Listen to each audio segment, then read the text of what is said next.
नमस्कार प्रिय दर्शकों, एक बार फिर आपका स्वागत है हमारी YouTube चैनल प्राचीन ज्ञान सच्चा ज्ञान में। प्रिय दर्शकों, आज फिर नया वीडियो नई जानकारी लेके हम हाजिर हुए हैं। आज हम आपको ऐसी ज्ञान की 3 बात बताएंगे। ये ज्ञान की 3 बात हम एक कहानी के माध्यम से आपको बताएंगे। ये बड़ी ज्ञानवर्धक कहानी है और बड़ी मोटिवेशनल कहानी है। इस कहानी को पूरा सुने। जो इंसान इन 3 बातों पर अपने जीवन में अमल करता है वो इंसान कभी भी नहीं ठगाता, कभी भी धोखा नहीं खा सकता। प्रिय दर्शकों, कहानी हमारे जीवन में हमें अच्छे कार्य करने की प्रेरणाएं देती हैं, हमें विफल होने से बचाने की प्रेरणा देती हैं, हमें आगे बढ़ने की प्रेरणाएं देती हैं। इसलिए कहानी को हमेशा पूरा सुना करें। प्रिय दर्शकों, इससे पहले जो लोग हमसे नए जुड़े हैं वो हमारे चैनल को सब्सक्राइब करें, बेल आइकन ऑन करें, अच्छे कमेंट किया करें ताकि हर आने वाली वीडियो का नोटिफिकेशन सबसे पहले आपको मिले और आप उसका फायदा उठा सकें। प्रिय दर्शकों, हमारे इस चैनल में हम रोज नई जानकारी, नई ज्ञानवर्धक कहानियां लेके आते रहते हैं। शुरू करते हैं प्रिय दर्शकों आज की प्यारी सी कहानी, ये प्यारा सा वीडियो। प्राचीन काल समय में एक राजू नाम का व्यक्ति एक सेठ के यहां नौकरी करता था। प्रिय दर्शकों, वो सेठ भी उस राजू नाम के व्यक्ति से बड़ा प्रेम करते थे और वो राजू भी अपनी ईमानदारी से, अपनी पूर्ण निष्ठा से उस सेठ के यहां नौकरी किया करता था। सेठ अपनी सुइच्छा से जो उसको तनख्वाह देता उसी तनख्वाह में वो संतुष्ट रहता था। कभी भी सेठ से कोई शिकायत नहीं थी और अपनी पूरी लगन, पूरी मेहनत और पूरी निष्ठा से सेठ के यहां नौकरी करता था। सेठ अपना पूरा कारोबार, पूरा घर बार, सब कुछ उस राजू नाम के व्यक्ति के भरोसे छोड़ करके चले जाया करता था। इतना ईमानदार वो राजू नाम का व्यक्ति था जो सेठ के यहां नौकरी किया करता था। प्रिय दर्शकों, नौकरी करते हुए उस राजू को काफी वर्ष निकल जाते हैं और एक दिन राजू को अपने परिवार की याद आती है। तो राजू सेठ के पास जाता है और सेठ से कहने लगता है कि सेठ जी, मुझे मेरे गांव जाना है, मेरे घर जाना है, मुझे मेरे परिवार की बहुत याद आ रही है और मैं अपने घर जाना चाहता हूं।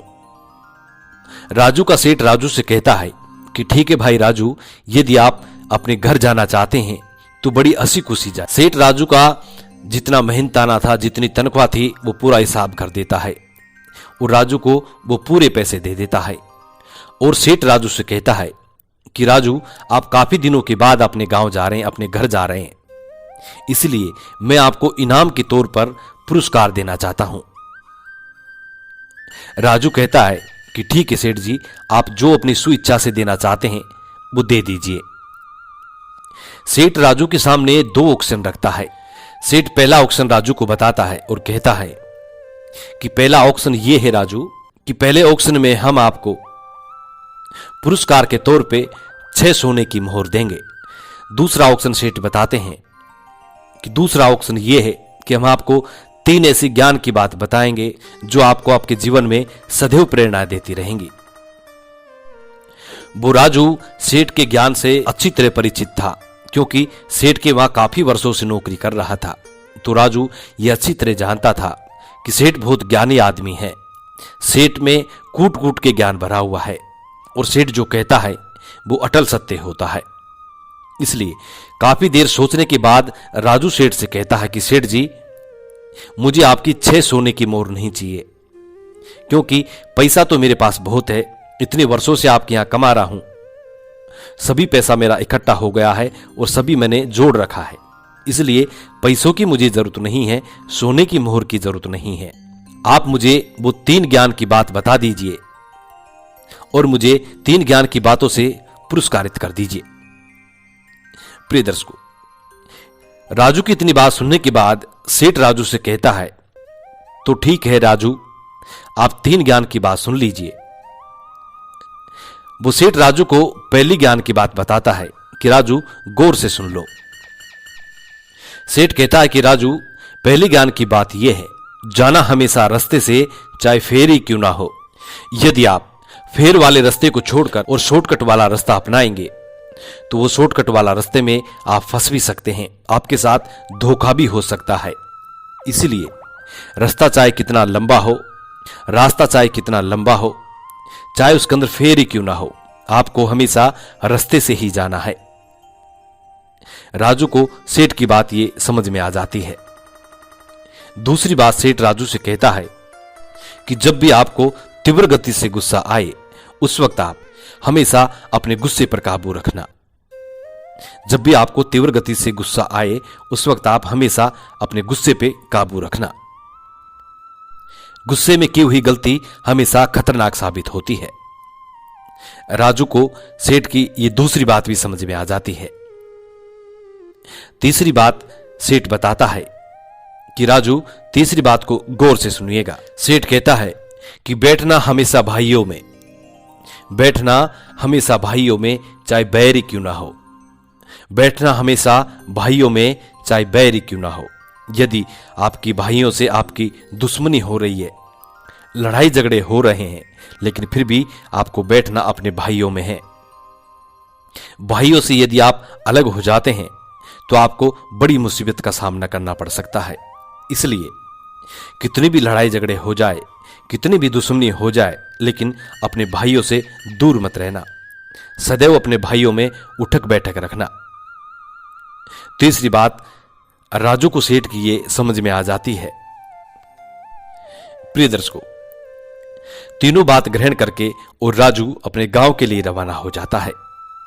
राजू चलते चलते राजू को दिन छप जाता है और एक सराय में रात को विश्राम करने के लिए रुक जाता है। सुबह उठकर उस सराय से राजू रवाना होता है। जब राजू रवाना होता है तो राजू के साथ कुछ और लोग भी रवाना होते हैं।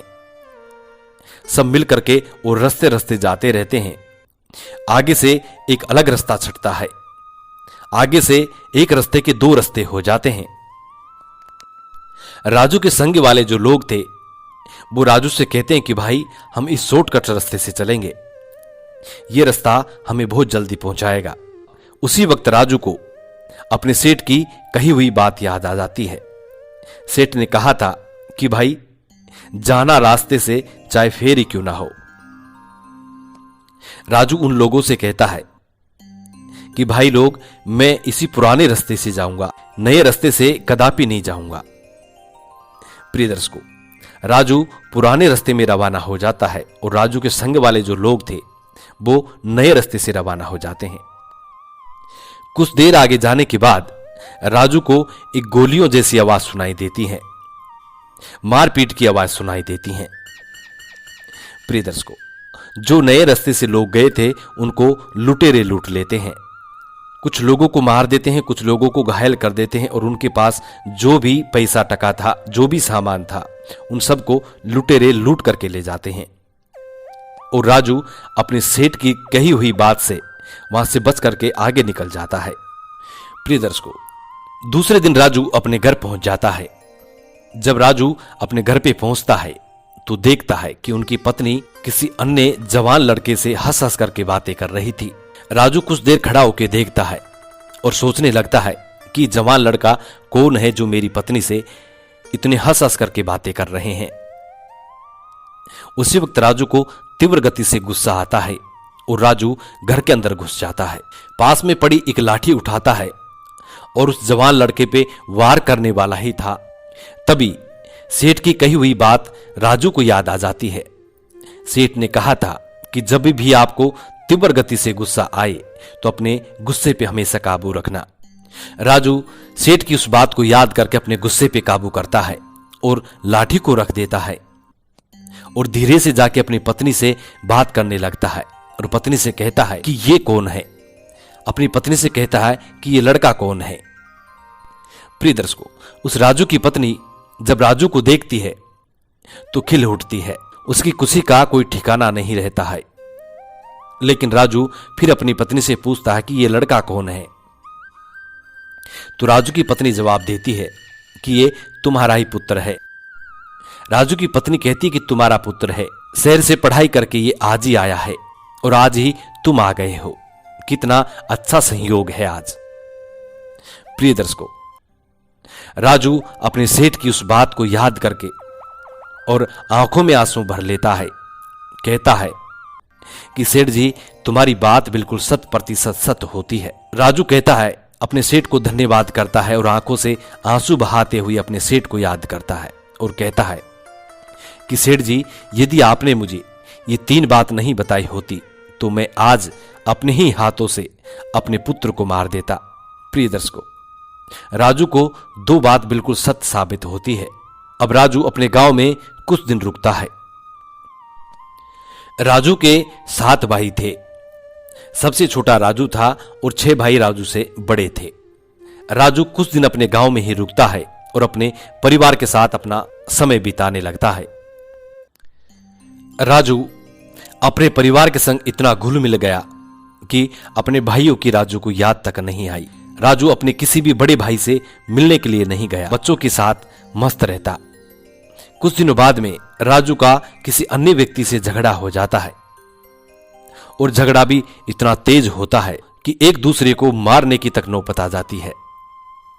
प्रिय दर्शकों, उस वक्त राजू को अपने सेठ की वो आखिरी कही हुई बात याद आती है। सेठ ने कहा था कि राजू, बैठना भाइयों में चाहे बैर क्यों ना हो। प्रिय दर्शकों, राजू को उस वक्त अपने सेठ की कही हुई बात याद आती है और राजू तुरंत अपने भाइयों के पास जाता है और अपने भाइयों से क्षमा याचना करता है। कहता है कि भाइयों, क्षमा याचना करता है और अपने भाइयों से मदद की गुहार लगाता है। प्रिय दर्शकों, कहते हैं कि भाई खुद मार सकता है लेकिन किसी अन्य को नहीं मारने देता। भाई जैसी ताकत इस दुनिया में दूसरी नहीं होती है। भाई हमारी एक भुजा होती है। भाई से बड़ा दुश्मन भी कोई नहीं होता है और भाई से बड़ा मित्र भी कोई नहीं होता है। प्रिय दर्शकों, राजू के पूरे भाई राजू के साथ लग जाते हैं और कंधा से कंधा मिला करके और लड़ने के लिए तैयार हो जाते हैं। कहते हैं कि कौन है हमारे भाई को मारने वाला। राजू के पूरे भाई मिलकर जान बचाते हैं और जो राजू का दुश्मन था उसका नामो निशान मिटा देते हैं। इसलिए कहते हैं कि बैठना हमेशा भाइयों में चाहे बैर क्यों ना हो। भाई जैसा मित्र नहीं है, भाई जैसा हमदर्दी नहीं है, भाई जैसा कोई साथी नहीं है। प्रिय दर्शकों, सेठ की तीनों बात सत्य साबित होती है और राजू अपने सेठ को धन्यवाद कहता है। प्रिय दर्शकों, इन तीनों बातों को हमने हमारे जीवन में अच्छी तरह ग्रहण कर लिया है। यदि आपने इन 3 बातों को अपने जीवन में ग्रहण नहीं किया है तो इन 3 बातों को जरूर ग्रहण करें और इन पे हमेशा अमल करें। आप जीवन में कभी भी किसी भी संकट में नहीं फंस सकते।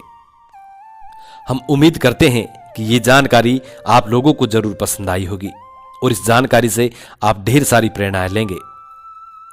जी नमस्कार, धन्यवाद।